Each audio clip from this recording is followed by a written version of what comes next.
இரண்டாம் தர மனிதர்களாக அல்லது ஒரு தீண்டத்தகாதவர்களாக பார்க்கின்ற முறை தொடர்ந்து நீடிக்கிறது. அப்போ பெண்கள் ஒரு அரசியல் துறையில் நீங்க எடுத்துக்கின்னு வச்சுங்க, ஒரு பஞ்சாயத்து போர்டு தலைவர் ஆகணும், அல்லது மெம்பர் ஆகணும், அல்லது எம்எல்ஏ ஆகணும், எம்பி, அந்த அளவுக்கு கூட போக முடியாது. ஏன்னா நம்ம சாதாரண பெண்கள், சாதாரண கிராமத்தில் இருக்கக்கூடிய அல்லது நடுத்தர குடும்பத்தில் இருக்கக்கூடிய பெண்கள் கூட பார்த்தீங்கன்னா எந்த ஒரு அரசியல் பதவிக்கும் வரக்கூடிய வாய்ப்புகள் கிடையாது. அப்படி வந்த அனுமதிப்பது கிடையாது. ஏன்னு சொல்றீங்க? இப்ப கோயில் நுழைவுகள், வழிபாடு உரிமையில் கூட பெண்கள் மறுக்கப்படுகிறார்கள், தீண்டத்தகாதவர்களாக கருதப்படுகிறார்கள். அப்படி பெண்களுடைய அரசியல் உரிமைகள் தொடர்ச்சியாக மறுக்கப்படுகிறது. பெண்களுடைய அரசியல் உரிமைகள் தொடர்ச்சியாக மறுக்கப்படுகிறது. பெண்களுடைய உழைப்பு என்பது மிக மலிவான மனித உழைப்பை சுரண்டுவதற்கு, இன்னும் சொல்ல போனால் ஆண்களுக்கு நிகரான ஒரு சம ஊதியம் வழங்கக்கூடிய ஒரு நிலைமைகளை எல்லாம் மறுத்து குறைந்தபட்ச கூலிக்காக பெண்களை பயன்படுத்தக்கூடிய நிலைமைக்கு கிராமப்புறத்தில் மிக கடுமையான சுரண்டலுக்கு உள்ளாக்கப்படுவது பெண்கள் தான். ஆகவே அந்த கூலி விவசாய பெண்களை ஒரு அமைப்பாக்குவதும் அவர்களுக்கான உரிமைகளை பற்றி அவர்களுக்கு போதிப்பதும் ஒரு பாட்டாளர் இயக்கம் தான் செய்ய முடியும் ஒழிய மாற்று ஒரு முதலாளித்துவ இயக்கமோ அல்லது மாற்று கட்சிகளோ அதை உருவாக்க முடியாது. ஒரு பாட்டாளர் இயக்கம் தான் பெண்களுக்கான, அந்த கூலி விவசாயிகளுக்கான, அந்த குடும்ப பெண்களுக்கான எல்லா விதமான ஒடுக்குமுறைகளிலும் அவர்களை கொண்டு வர முடியும். இன்னொரு தோழல் விளக்கினது போல பாலியல் அந்த கொடுமை என்பது மிக கூடுமையானது, சொல்லவனா செய்யறோம். அதெல்லாம் பாத்தீங்கன்னா 5 வயசு குழந்தையிலிருந்து 60 வயசு பெண்கள் வரைக்கும் பாலியல் வன்புணர்வுகள் அல்லது எல்லா இடத்துல அதை பார்க்க முடியும். கிராம பகுதியில் இன்னும் சொல்லவே தேவையில்லை. ஒரு பெண் என்றால் பிறந்ததுலேருந்து அவங்க குடும்பத்துல வீட்டோட அடிமையா இருக்கணும். அடுத்து திருமணம் பண்ண வேற இடத்துக்கு பேக பொருளை தான் இன்னொரு இடத்துக்கு கொடுப்பாங்க, அது அங்க போய் அடிமையா இருக்கணும். இப்படி அந்த அடிமைத்தனத்தோடு வாழ்றதுல இருந்து அவர்கள் எளிமையாக எப்படி ஒரு பாலியல் இதர சீண்டலோ அல்லது பல்வேறு வகையான அவர்களுக்கு பாலியல் இதர கொடுமைகள் நடக்கின்ற பொழுது ஓரளவுக்காவது இன்னைக்கு வெளியே வந்திருக்கிறது நிறைய பட்டியல். கிட்டத்தட்ட மிஸ்ஸிங்ல பாத்தீங்கன்னா குஜராத் தான் அதிகமான பெண்கள் காணாம போயிருக்கிறாங்க, டெல்லிக்கு அடுத்தாக. அப்போ இந்தியா முழுக்க பெண்கள் கடத்தப்படுவதும் பாலியல் ரீதியாக அவர்களை தொழிலுக்கு ஈடுபடுத்துவதுமாக மிக கடுமையாக இருக்கிற சூழல்ல பல்வேறு கோடிக்கணக்கான பெண்களுக்கு ஏற்படுகின்ற அந்த அநீதிகள் என்பது, இந்த பாலியல் அவர்கள் மீதான தாக்குதல் என்பது கட்டாயமாக வெளிவரவே இல்லை, வெளிவருவதற்கான வாய்ப்புகளே இல்லை கிராமப்புறத்துல. ஏன்னா அது ஒரு அவமானகமாக பெண்கள் வெளியே சொல்லக்கூடிய அளவுக்கான ஒரு நிலைமைகளை உருவாக்க, அது ஒரு பின்தங்கிய சமூகமாக, ஒரு உடைமையை அடிப்படையாக கொண்ட சமூகமாக இன்னும் கூட கிராமப்புற பகுதிகளிலே மிக கடுமையாக அந்த பெண்கள் உண்டு கொண்டிருக்கிறார்கள் என்பதை நாம் கண்முன்னே பார்க்கிறோம். அப்போ அதிலிருந்து அவர்கள் வெளிவருவதற்கான பல்வேறு தடைகள் இருக்கின்றது. அதுல குறிப்பாக சாதி பிரச்சனை மிக உச்சத்துல போய் இன்னைக்கு இருக்குது. இன்னைக்கு தமிழகத்தில் எடுத்துக்கொண்டால் ஆணவ படைகள் தொடர்ச்சியாக நடக்குது. இந்த ஆணவ படுகொலைகளுக்கு எது முதன்மையான காரணமா இருக்குது? ஆணவ படைகளுக்கு சாதி அடிப்படையாக காரணம் இருக்கிறது.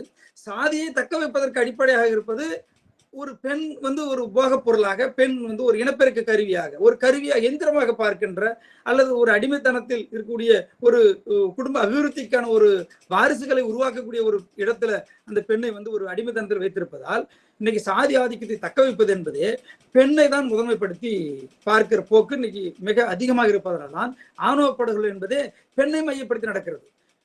ஏன்னா இதே ஒரு உயர் சாதிக்கார ஆண் ஒரு தாழ்த்தப்பட்ட பெண்மணியை அல்லது திருமணம் செய்து கொண்டாலோ அல்லது அவர்கள் ஏற்று வாழ்வில் இணைத்துக் கொண்டாலோ அங்கு பெரிய அளவில் ஒரு சாதி ஆணவ படுகொலை நடப்பது கிடையாது.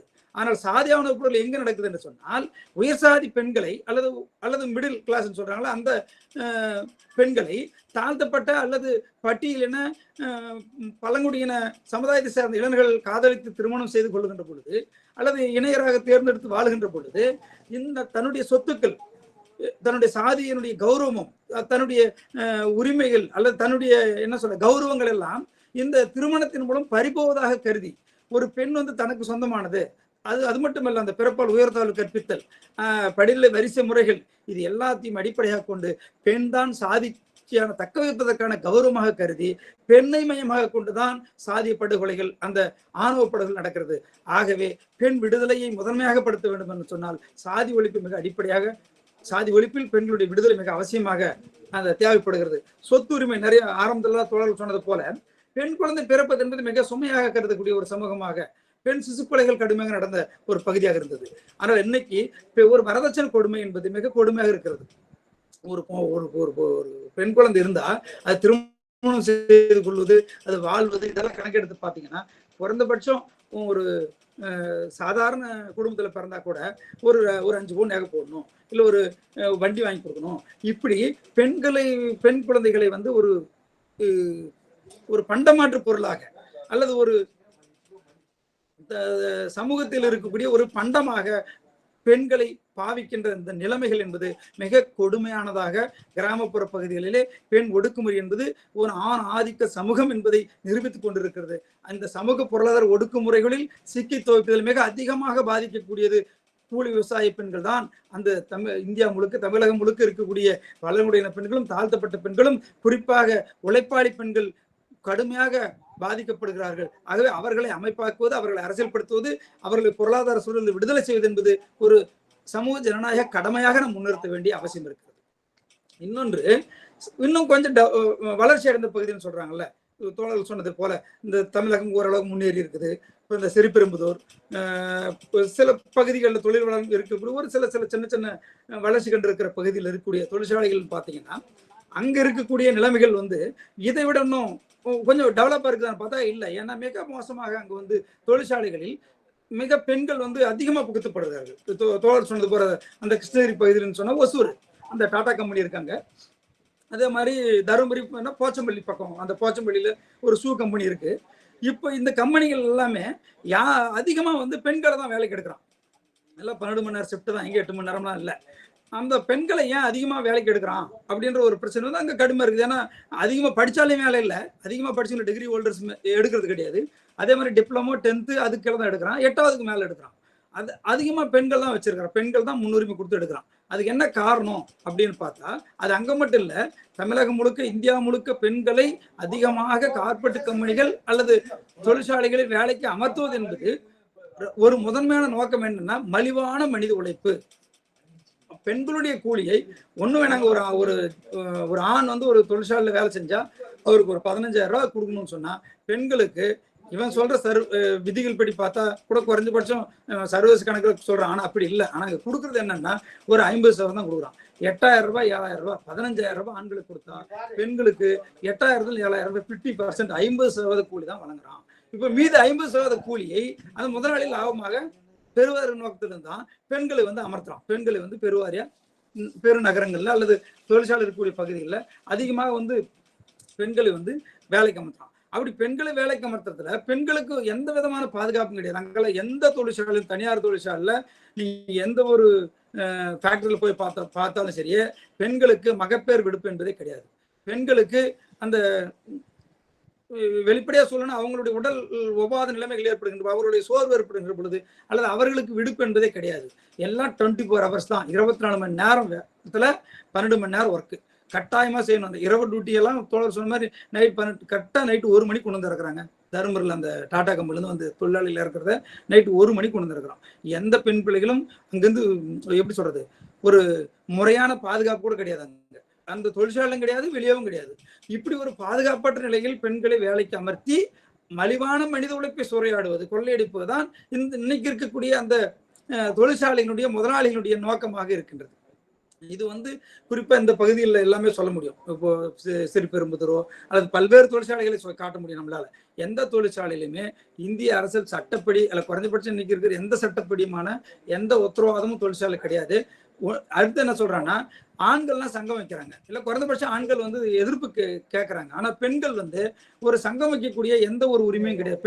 பெண்கள் சங்கம் வைக்க எந்த உரிமையும் ஏற்கனவே சட்டத்துல இல்லை. இப்போ ஒருத்தான் பெண்கள் சங்கமாக அமைப்பது அல்ல பெண்கள் சங்கமாக ஆர்கனைஸ் ஆகிறதுன்றது மிக கடுமையா இருக்குது. அது வந்து அவர்களை மிக எளிமையா வந்து கையாள முடியும்னு பாக்குறான். அதே மாதிரி அவுட் சோர்சிங், அவங்களை வெளியேற்றுவதும் உள்ளே வைப்பதும் மிக எளிமையா இருக்குதுன்னு பாக்குறான். தொழிற்சாலைக்குள்ள பாத்தீங்கன்னா எந்த தொழிற்சாலையுமே மேனுபேக்சரிங் அப்படி உற்பத்தி என்பது ஒரு எந்திரத்தோட சேர்ந்து இயங்குறதா இருக்குது. அது வந்து பாத்தீங்கன்னா 1 மணி நேரத்துக்கு உற்பத்தி செய்யக்கூடிய பொருள் வந்து 100 பொருள் உற்பத்தி செய்யணும்னு சொன்னா 100 பொருள் உற்பத்தி செய்தால்தான் அந்த சம்பளம் கொடுப்பான். 100 பொருளுக்கு 90 பொருள் உற்பத்தி செய்தால் நீங்க அந்த 10 பொருள் உற்பத்தி செய்யாததுக்கான காரணத்தை டெய்லி அந்த மினிட்ல நோட்ல உள்ள எழுதிட்டு வரணும். அப்படி எழுதும் போது என்ன பண்றான்னா, நீ ஒரு மாதத்தில் எவ்வளவு உற்பத்தி குறைஞ்சிருக்குதோ அந்த உற்பத்திக்கான பணத்தை வந்து மிக எளிமையா பெண் தொழிலாளர்கள் கிட்ட இருந்து பிடித்து செஞ்சுக்க முடியுது அவனால. ஏன்னா அது அவங்க கேள்வி கேட்க முடியாத நிலைமையில வந்து அந்த பெண்களை வந்து மிக எப்படி சொல்றது, தனித்தனியாக கூட்டு மாட்டுவான். இப்போ ஒவ்வொரு ஸ்ட்ரக்சர்ல அந்த ஒவ்வொரு கட்டம் தனித்தனி இருக்கு இல்லையா, ஒவ்வொரு அதுக்கு தனி மேனேஜ்மெண்ட் வச்சிருக்கான். தனியாக கூப்பிட்டு அவன் வந்து மாசக்கணக்கு லிஸ்ட் எடுத்து பார்த்து ஏன் அந்த ப்ராடக்ட் உங்களுக்கு குறைஞ்சிருக்குது, நீங்க ஏன் இதுக்காக பண்ணீங்கன்னு சொல்லி அவங்கள கொஸ்டினைஸ் பண்றான், கேள்வி எழுப்புறான். கேள்வி எழுப்புறது மட்டும் இல்ல, அவங்களை தனிப்பட்ட முறையில் எல்லா வகையிலுமே அவங்கள வந்து துன்புறுத்துவது, எல்லா ஒடுக்குமுறைகளும் பெண்கள் மீது ஆண்களை விட மிக அதிகமான ஒடுக்குமுறையை செலுத்துவதற்கான வாய்ப்புகள் இன்னைக்கு இருக்கக்கூடிய தொழிற்சாலைகள் இருக்குது. அதுக்கு குறிப்பா சட்டம் கூட கொண்டு வந்திருக்கிறான். ஆனா எந்த சட்டமும் அது நடைமுறையிலே கிடையாது. பெண்கள் மீதான அந்த ஒடுக்குமுறை, அந்த பாலியல் ஒடுக்குமுறைகளை புகார் அளிப்பதற்கு அதுக்கான அதுக்கான குழுக்கள் அமைக்கப்பட வேண்டும், அல்லது அவர்கள் பாதுகாப்புக்கான குழுக்கள் எந்த ஒரு குழுவும் செயல்படுவதே கிடையாது.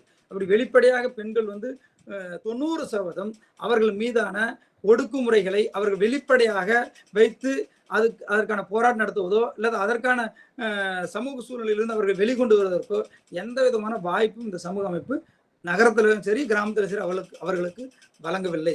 ஆகவே பெண்கள் விடுதலை என்பது, பெண்களுடைய அந்த ஒடுக்குமுறையிலிருந்து அவர்களை வெளிக்கொண்டு வருவது என்பது மிக முக்கியமான தேவைன்னு பார்த்தீங்கன்னா, பொருளாதார சுரண்டல், அரசியல் ஒடுக்குமுறை, அவர்கள் மீதான பண்பாட்டு ரீதியான அந்த ஒடுக்குமுறை, பால் ரீதியான ஒடுக்குமுறை, வழிபாட்டு உரிமைகளை மறுப்பது, பெண்களுடைய எல்லா விதமான உரிமைகளையும் மறுப்பது என்பது இன்னைக்கு இருக்கக்கூடிய சூழலில் முதலாளிகளுடைய அல்லது கார்பரேட் கம்பெனிகளுடைய நில பிரபு அந்த பெரும் வணிக நோக்கத்திலிருந்து, லாப நோக்கத்திலிருந்து மறுக்கப்படுது. ஆகவேதான் அவன் இன்னைக்கு இருக்கக்கூடிய இதுல இருந்து விலகி போகக்கூடிய பல்வேறு விஷயங்களை தொடர்பு வச்சாங்க. ஆனா பெண் விடுதலையை பெண்ணியம் அப்படின்னு சொன்னா, முதலாளித்துவ பெண்ணியம் என்ன சொல்கிறதுன்னு சொன்னால், முதலாளித்துவ பெண்ணியம் என்பது என்ன சொல்றதுன்னா, ஒரு பெண் விடுதலைக்கு, பெண்ணுடைய அந்த வாழ்நிலைக்கும் அவருடைய ஒடுக்குமுறைக்கும் பிரதான காரணம் ஆண் தான் அப்படின்றத வந்து முன்னிறுத்துறான். 2 விஷயத்தை வைக்கிறான். ஒண்ணு வந்து பெண்களை அதிகமாக சேமிப்பு சக்திகளாக, அதிகமான மலிவான மனித உழைப்புக்கு பயன்படுத்துறது, அவர்களை ஒரு ரிசர்வ் ஆட்களாக வைத்துக் கொள்வது முதன்மையான காரணம். 2வது, அவர்களை ஆண்களுக்கு எதிராக நிறுத்துறது, ஒரு ஆண்களுக்கு எதிராக பெண்களை வந்து வைத்துக் கொள்வது அப்படின்னு சொல்லி ஒரு இந்த காரணிகள் இதை மட்டுமே வந்து வைத்துக்கொண்டு ஒரு பெண்களுக்கு எதிரானவர்கள் என்பது ஆண்கள் தான். ஆகவே ஆண்களை எதிர்த்து போராடுவது இதுதான் வந்து பெண்களுக்கான உரிமைகளை பெற்றுத்தரும், இது ஆணாதிக்கம், ஆகவே வந்து இதிலிருந்து விடுதலை பெறுவதுதான் பிரதானமானதுன்னு சொல்லி உண்மையான சுரண்டல் முறையிலிருந்து, உண்மையான ஒடுக்குமுறைகளில் இருந்து, ஒரு சமூக பொருளாதார கட்டமைப்பில் ஏற்படுகின்ற பெண்களுக்கு ஏற்படுகின்ற நெருக்கடிகளில் இருந்து, அவர்களுக்கு போட்டப்பட்டுள்ள விலங்குகளில் இருந்து அவர்கள் வெளிவருவதற்கு மாறாக எதிரிகளை, யார் எதிரி, தன் வாழ்நிலைக்கு, தன்னுடைய நிலைமைகளுக்கு யார் எதிராக இருக்கிறார்கள் என்பதை திசை திருப்புவதற்காக, இன்னும் சொல்ல போனால் அதிலிருந்து பெண்களை அமைப்பாக்குவதை தடுப்பதற்காக வெறும் ஆண்களை மட்டுமே, ஆணாதிக்கத்தை மட்டுமே சித்தரிப்பது என்பது ஒரு முதலாளித்துவத்தினுடைய பெண்ணிய கோட்பாடாக இருக்கின்றது. இன்னைக்கு அது வந்து பாத்தீங்கன்னா எல்லா தாளும் தெரியும். கேட்டா தொழிற்சாலை போய் பாத்தீங்கன்னா எல்லாம் பெண்களை வச்சிருப்பான், ஆண்களுக்கு வந்து கம்மியா கொடுத்துருப்பான். தோழர் சொன்னது போல ஆண்களுக்கு குறைவான கூலி, பெண்களுக்கு வந்து என்ன, ஆண்களுக்கு வந்து அதிகமான கூலி, பெண்களுக்கு மலிவான கூலி. அப்போ நோக்கம் என்ன?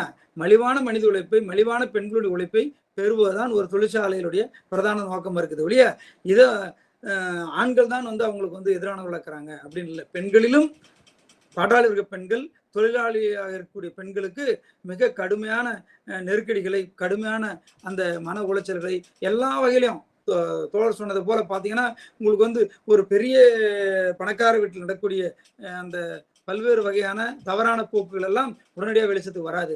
ஆனால் ஒரு ஏழை வீட்டில், ஒரு தொழிலாளி வீட்டில், ஒரு விவசாய குடும்பத்தில் நடக்கின்ற ஒரு சின்ன தவறுதலாக இருந்தாலும் கூட அது பெரிய போதாகரமாக அல்லது பெரிய தவறுகளாக சுட்டிக்காட்டி அந்த பெண்களையே வந்து அடிமையாக்கக்கூடிய அளவுக்கு, பெண் என்றால் இப்படிதான் அடிமையா தான் இருக்கணும், இப்படிதான் இருக்கணுன்ற அந்த ஒரு இன்னும் சொல்ல ஒரு வகுக்கப்படாத விதிமுறை, அந்த சனாதனம் சொல்றான் பாருங்க, இந்த சாதிய ஒடுக்குமுறை, சனாதன அடிப்படைகள் எல்லாத்தையும் ஒரு பெண்கள் தாங்கணும். சமுதாயத்தில் ஆண்களை விட, ஆண்களுக்கு வருகின்ற தொழிலாளிகளுக்கு, ஆண் தொழிலாளர்களுக்கு, ஆண் விவசாயிகளுக்கு வருகின்ற ஒடுக்குமுறை விட கூடுதலான ஒடுக்குமுறை என்பதுதான் ஒரு சமுதாயத்தில் பெண்ணுக்கு அந்த ஆணாதிக்க சிந்தனை முறை. ஆனால் அனைத்து ஒடுக்குமுறைகளுக்கும், ஒரு சமுதாயத்தில் பெண்களுக்கு மலிவான கூலிகளுக்கு வழங்குவதற்கும், ஆண்களுக்கு அதிகமான கூலி உழைப்பு வழங்குவதற்கும் உள்ள மையம் எது என்று சொன்னால் இந்த சமூக அமைப்பு முறை தான். வேலை என்பது ஏன் மலிவான கொஞ்சம் பேர் கொடுக்குறான்னு சொன்னா இன்னைக்கு வேலை வாய்ப்பு இல்லை. இந்தியா முழுக்க பாத்தீங்கன்னா வேலை இல்லாத ஒரு பட்டியல் கடுமையா நின்றுகிட்டு இருக்கு. ஒரு 1000 போஸ்ட் இன்னைக்கு வந்து 1000 வேலை வாய்ப்பு அறிவிச்சா 2 லட்சம் பேர் 3 லட்சம் பேர் வந்து இன்னைக்கு அந்த வேலை வாய்ப்புக்கு முயற்சி பண்றாங்க. அந்த அளவுக்கு நிலைமைகள் வேலையில்லா திண்டாட்டம் கடுமையாக இன்னைக்கு தாக்கி கொண்டிருக்குது. வேலையில்லா பட்டதாரிகள், இன்னைக்கு வேலையில்லாத இளைஞர்கள், வேலையில்லாத பெண்கள் கடுமையா மன உளைச்சலுக்கு, கடுமையான வேலை வாய்ப்பை தேடி அலையிற நிலைமைகள் உருவாகி இருக்குது. இன்னொரு பக்கம் விலைவாசி உயர்வு கடுமையா உயர்ந்து கொண்டிருக்கிறது. இன்னும் விலைவாசி உயர்வு கடுமையாக போறதன் விளைவு கடுமையாக அந்த பெண்களை கடுமையாக பாதிக்குது. உணவுகளை பார்த்தீங்கன்னா என்ன சமைப்பது, என்ன போடுறது, என்ன செய்யறது, எல்லாமே ஒரு பிரச்சனையாவே உங்களுக்கு. இப்படி பெண்களை ஒரு போகப் பொருளாக, அடிமைகளாக, ஆண ஆதிக்கத்திற்கு உட்படுத்தி நிற்கக்கூடிய ஒரு சூழ்நிலை உருவாக்கு என்பது இந்த அரசியல் சமூக பொருளாதார கொள்கைகள் தான். இந்த சமூக அரசியல் பொருளாதார கொள்கை என்பது இது ஆண்களை விட பெண்களுக்கு மேலும் சுமையானது. ஆகவேதான் பெண்கள் தான் இதில் முன்னணியாக நிற்க வேண்டும். இப்படிப்பட்ட பெண்களுடைய அந்த கொடுமைகளை மட்டும் பேசுவதா, அல்லது அந்த பெண்களுடைய கொடுமைகளுக்கு விடுதலை பெறுவதற்கு என்ன வழி இருக்குது, என்ன வாய்ப்பு இருக்குது அப்படின்னு பார்த்தா, இந்த கொடுமைகளை எல்லாம் சொல்லி அல்லது அவர்களுக்கு இழைக்கக்கூடிய அநீதிகளுக்கு எதிராக அந்த பல்வேறு போராட்டங்களை மாதர்சங்கள் நடத்துவதை நாம் பார்க்கிறோம். பல்வேறு போராட்டங்களை பெண்கள் இயக்கங்கள் நடத்துவதை நாம் பார்க்கிறோம்.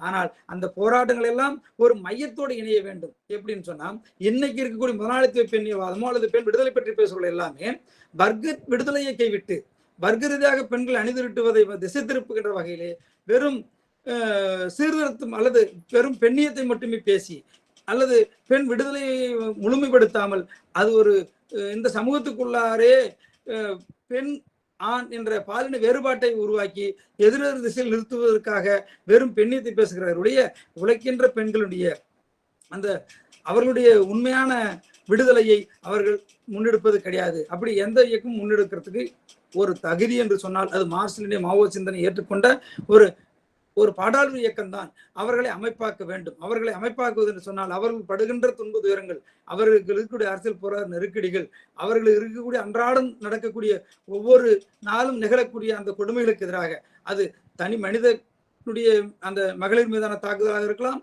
அல்லது சமூக ரீதியான கொடுமைகளாக இருக்கலாம், அல்லது அவர்களுக்கு கூடிய வழிபாட்டு உரிமைகள் மறுப்பதாக இருக்கலாம்.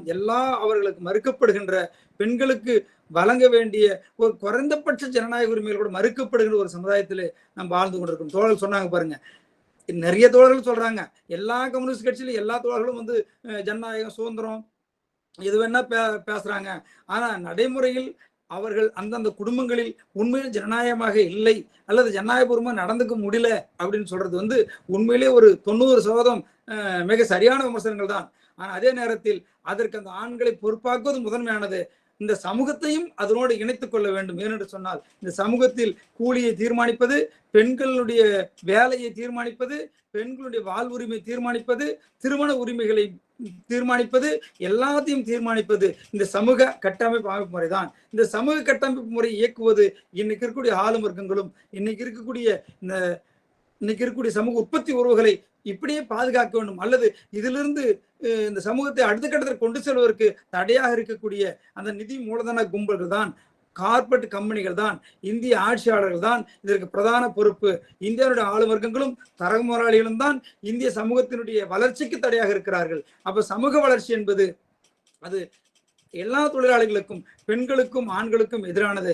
ஆகவே எல்லா குடும்பங்களிலும் ஒரு ஜனநாயகத்தையும் அல்லது குறைந்தபட்ச பெண்களுக்கான உரிமைகளையும் நாம் இந்த கட்டத்திலே வழங்க வேண்டும். அவர்களுக்கான எஜுகேஷன் கல்வி, அந்த அரசியல் கல்விகளை நாம் நம்மளால் முடிந்த நம்மளுக்கு தெரிந்த அந்த மார்க்சிய கல்விகளை கூட நம் வீட்டு பெண்களுக்கும் குழந்தைகளுக்கும் போதிப்பது என்பது மிக அவசியமாக தேவைப்படுகிறது. என்று சொன்னால் வருங்காலங்களிலே பெண்கள் இல்லாமல் எந்த ஒரு புரட்சியும் வெற்றி பெற முடியாது.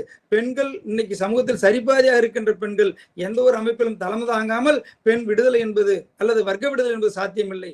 அதே போல வர்க்க விடுதலை தான் அனைத்து விடுதலைக்கும், பெண் விடுதலைக்கும், சாதி ஒழிப்புக்கும், இந்த நாட்டினுடைய எல்லா பொருளாதார ஒடுக்குமுறைகளுக்கும் மாற்றாக அமைய ஒழிய அதை வர்க்க விடுதலை விட்டு வெறும் பெண்ணியம் பேசுவது என்பது பெண்களை ஏமாற்றுவதற்காக அல்லது பெண் விடுதலையை மறுப்பதற்காக, அது முதலாளித்துவ இந்த சமூக அல்லது இந்த இன்னைக்கு இருக்கிற சமூகத்தை பாதுகாப்பதற்கு பயன்படும் வழிய பெண் விடுதலை என்பது அந்த பெண்ணுடைய வர்க்க விடுதலையோடு அந்த பெண்கள் என்ன வர்க்கம் என்பதிலிருந்து அனைத்து வர்க்கங்களையும் அணிதிரட்டுவதிலிருந்து உழைக்கின்ற வர்க்கங்களை அணிதிரட்டுவதும் இன்னைக்கு ஆளும் வர்க்கத்தை எதிர்த்து போராடுவதும் தான் பிரதானமான ஒரு பணியாக நாம் மேற்கொள்ள வேண்டும். அந்த அடிப்படையிலே மார்க்சிய லெனினிய மாவோ சிந்தனை அடிப்படையில் ஒரு புரட்சிகர கட்சியை கட்டுவது, புரட்சிகர கட்சிக்கு பாடாளர்களுக்கு பெண்களை தலைமை தாங்க வைப்பது, அவர்களை அமைப்பாக்குவது, அவர் கொடுமைகளிலிருந்து அவர்களை மீட்பதற்கு நம்மளால் முடிந்த பணிகளை செய்வதுதான் இன்றைக்கு பிரதானமான பணியாக இருக்கும் என்று கூறி தந்த வாய்ப்புக்கு நன்றி விடைபெறுகிறோம். சிவணக்கம்.